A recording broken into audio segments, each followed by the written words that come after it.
24 horas de trabajo, me refiero. Todos los días son de 24 horas, pero me refiero de día y de noche también, ¿no? Y algunas veces despertarse para pensar cuál es la mejor decisión de tomar en algún tipo de circunstancia, ¿no? Sí, sí, creo que obviamente modificó la gestión de tiempo, desapareció. Claro. Por lo menos en mi persona perdí absolutamente la dimensión de lo que era un día, lo que era una semana, cuando era un día laborable, cuando era un fin de semana, cuando era de día, cuando era de noche, cuando había que dormir y cuando había que participar del trabajo. Se fue ayornando todo en base a la necesidad.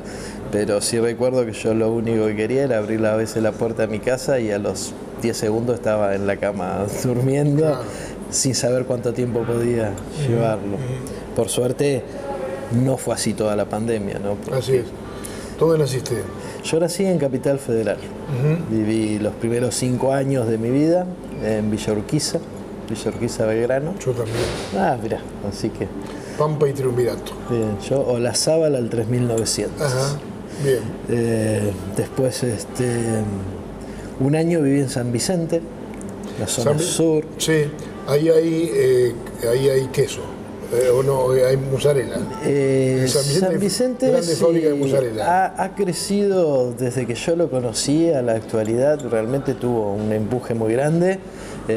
Yo recuerdo en ese momento que era famoso simplemente por su laguna y porque estaba la quinta de Claro, exacto, sí, la quinta de San Vicente. Eran las únicas cosas que se conocían.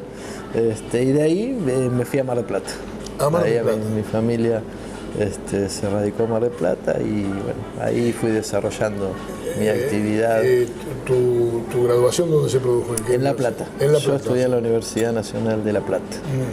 ¿Y estudiaste medicina por una decisión propia, obviamente, por una vocación que sentías, por algún ejemplo de alguien? ¿Cómo fue eso? Realmente fue algo que empezó a entrar en mi cabeza cuando estaba cursando mis estudios primarios. Si vos me decís si tenía algún familiar, no. Yo vengo de una familia muy humilde, las cuales fueron trabajadores. Siempre hicieron un esfuerzo muy importante y en mi cabeza estaba tener la posibilidad de poder lograr esto como un desafío personal.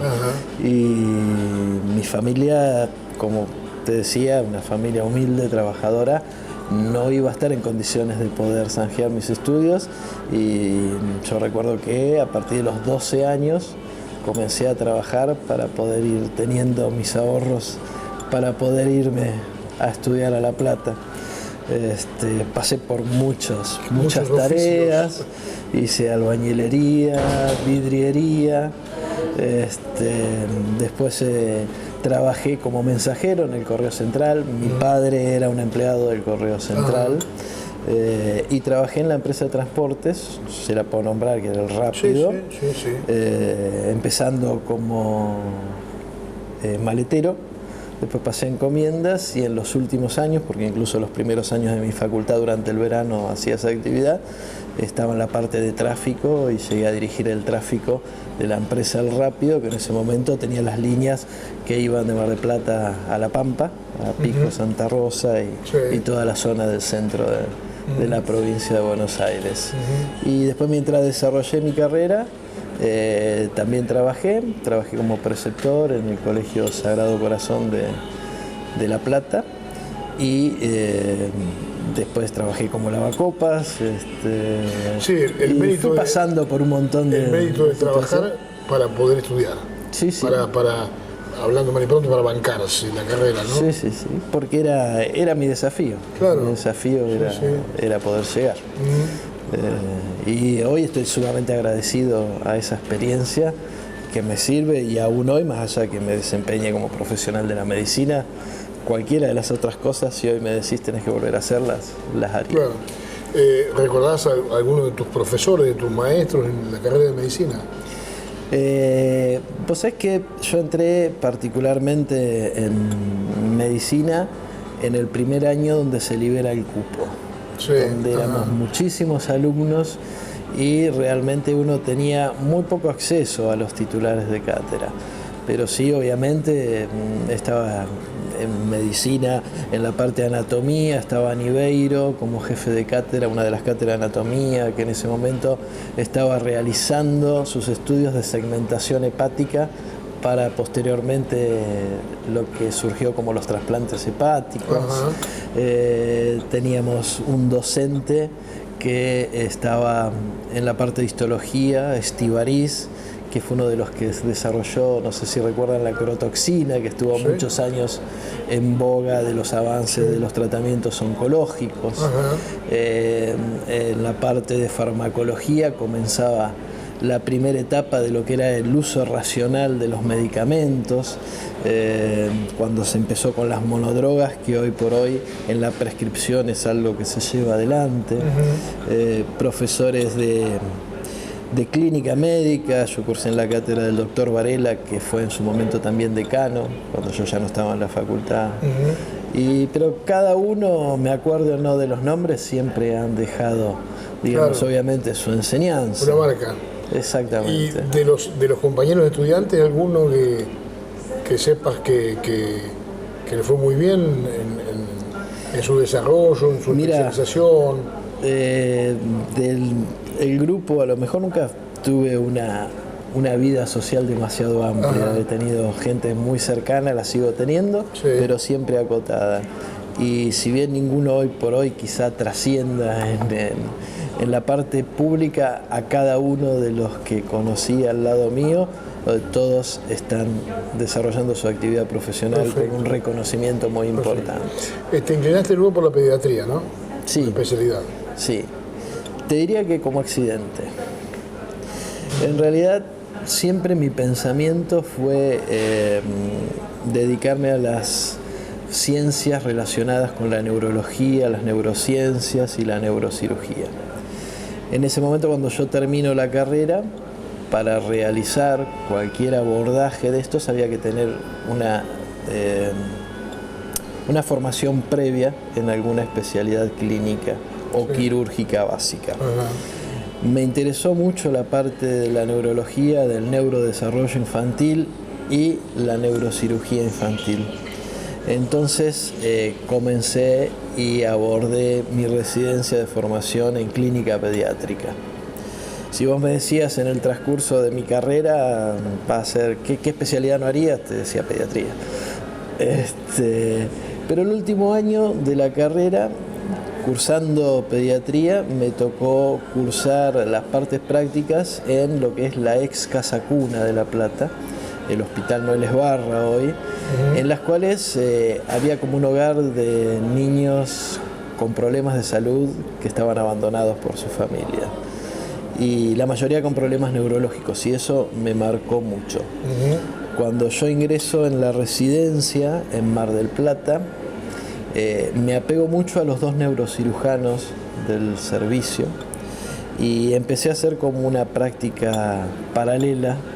Hice como una concurrencia de neurocirugía, y yo el último año de la residencia ya estaba ingresando a quirófano como neurocirujano infantil. Incluso los primeros años en los cuales arribé a Tres Arroyos, viajaba a Mar del Plata para desarrollar también la neurocirugía infantil.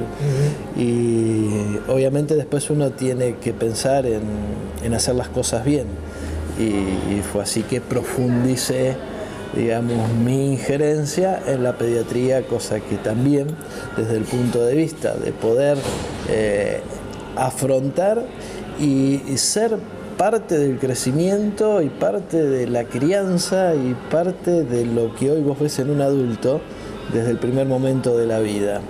Acompañar no solo al niño, sino acompañar a los padres, a la familia, era un desafío importante, y fue así donde seguí y me incliné y prácticamente hice todo exclusivamente en pediatría de allí en adelante. Qué bueno. Ya llevo 31 años haciendo pediatría. Me estoy acordando de una colega tuya, la doctora Claudia Citadino, que también es pediatra, y a través de la función en la política también ha colaborado en programas de desarrollo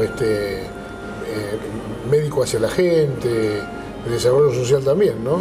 Y que en realidad que yo creo que cuando uno elige una profesión vocacional como lo que es la medicina, si realmente lo hizo con el sentimiento y con la creencia de que iba a servir a la sociedad desde ese punto de vista, en cada uno de los lugares donde tenga que desarrollar su actividad, tiene que ir marcando su impronta. Siempre me pregunté, y entiendo que debe ser así, ¿no? La intuición especial que debe tener un médico pediatra, teniendo en cuenta que hay niños que no pueden expresarse y que uno tiene que averiguar o ver o tratar de resolver un tema sin la pregunta y la respuesta que venga, ¿no? Sí, uno aprende a ver señales, uno aprende sobre todo a diferenciar lo que es normal y común de lo que no lo es. Y ahí es donde uno pone la alerta y empieza, digamos, a acompañar en el fenómeno de enfermedad cuál es la solución. Aparte, yo creo que hay muchas cosas que uno desconoce y que son inherentes al desarrollo del cerebro humano y que es algo que muchas veces lo charlamos con nuestros colegas pediatras.